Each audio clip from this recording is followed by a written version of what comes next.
when I was reading comic books and in the comic books in elementary school, I actually, started to want to read about a character that was black. I come across a few, but I was really interested in one that maybe had their own comic book. And I went into the comic book shop that was close to my school and I asked, and they took me over to the Black Panther comic. That's how I first heard about it. So I always had that experience, in my mind.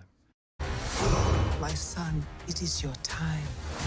Show me my respect and bow down.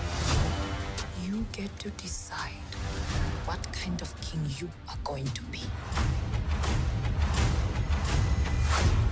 The most important elements for me were that it worked as a piece of entertainment. You know what I mean?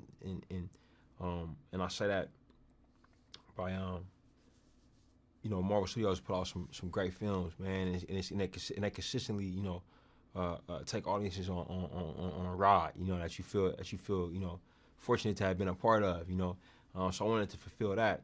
The other thing I wanted to do was to feel current, you know what I mean, and feel like it's of this world. I wanted Wakanda to feel tactile and real, so much so that people would want to go there, after the film was done,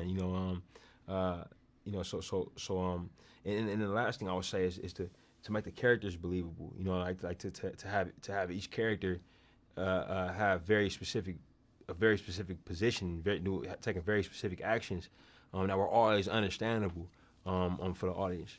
Cause we own now. You and I'm my homie, cause we own now. I waited my entire life for this. The world's gonna start over. I'ma burn it all. You can't make a movie about Wakanda, without having these actors of African descent, you know what I mean, in the film. I think more than anything, I hope that this movie kind of opens up our ideas of what a blockbuster is and what it can be. You know what I mean? What these types of films should look like. You know what I mean? It should.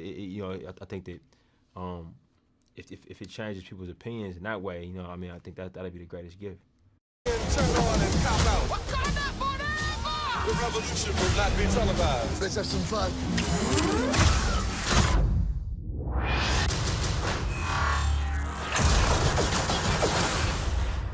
Working on a bigger canvas is gonna come with incredible amounts of challenge, and I think some of the bigger things is just like the size of everything and the amount of people who need to be involved, for this shit to even get going. Always blew my mind, and it's interesting because the studio itself, Marvel Studios, is a relatively small studio.